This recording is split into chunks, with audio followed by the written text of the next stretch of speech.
people don't think in terms of time. We think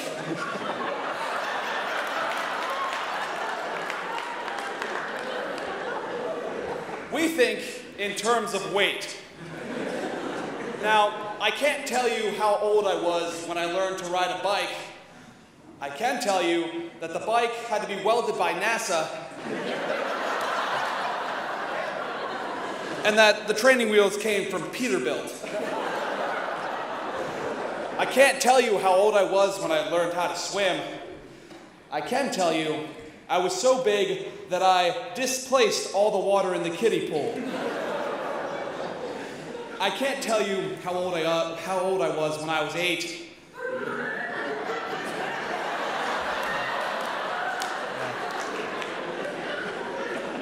I can tell you that I weighed more than 100 pounds and less than 300. Now, in that same time, my father took me to my first Eagles game. At that game, I learned 2 things. 1, the Eagles will always break your heart.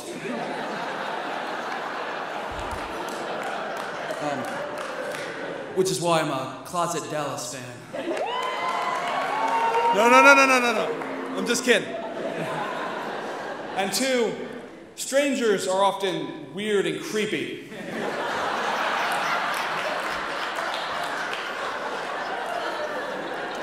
As my father and I trudged up the ramps to our seats, we stopped twice for air and 3 times for food.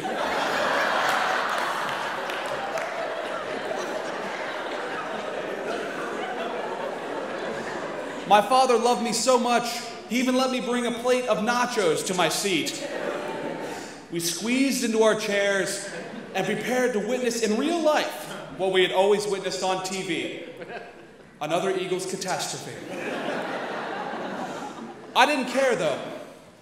I had my nachos and a Coke, and my father was there. Everything was going well. The Eagles weren't losing, the Coke was cool, and I hadn't dropped a single nacho. For a portly lad, this was heaven. Until he showed up. And by he, I mean the weird guy who had the seats next to mine. What made him so weird, aside from his swollen, thick-knuckled hands, which looked like they had been slammed into a car door 1 too many times, but it wasn't his bratwurst hands that were off-putting. It was his habit of spitting every time he spoke. The man couldn't keep his saliva in his mouth. It was like sitting next to a shower stall. And the mist wouldn't have bothered me so much had it only been hitting me in the head and shoulders. But it wasn't. He was spitting into my nachos.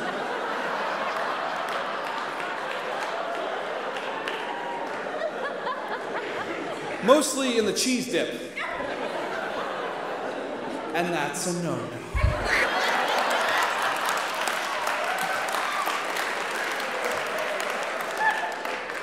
You don't mess with my nachos or my cheese. I didn't know what to do.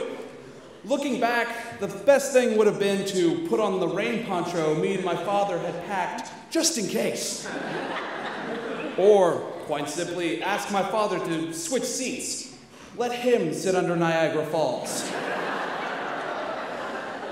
In the end, I sat and ate my soggy nachos.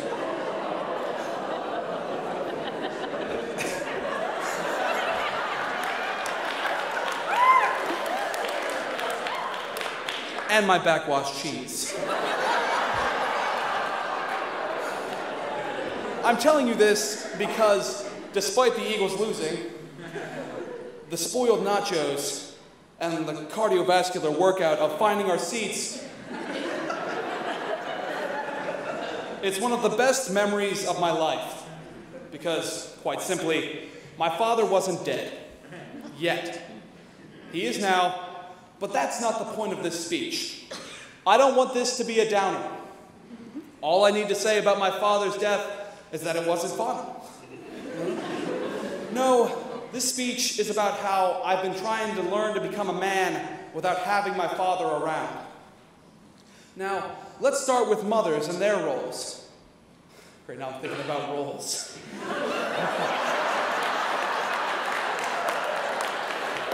I love rolls and butter. You know, wait. Back to moms. I love mine. She's great. Just not at giving the talk. You see, it's hard to say where she went wrong with this one when she stepped into my bedroom to talk about how Duncan Hines and Betty Crocker make a dessert.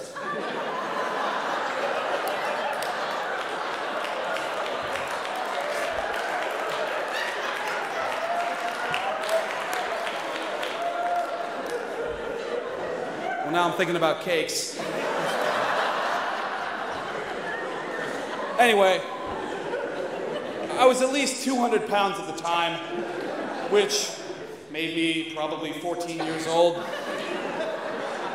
And my mother thought it was an appropriate time to talk about such matters. Fine, people need to know things. But seriously, boys don't want to hear these things from their mothers.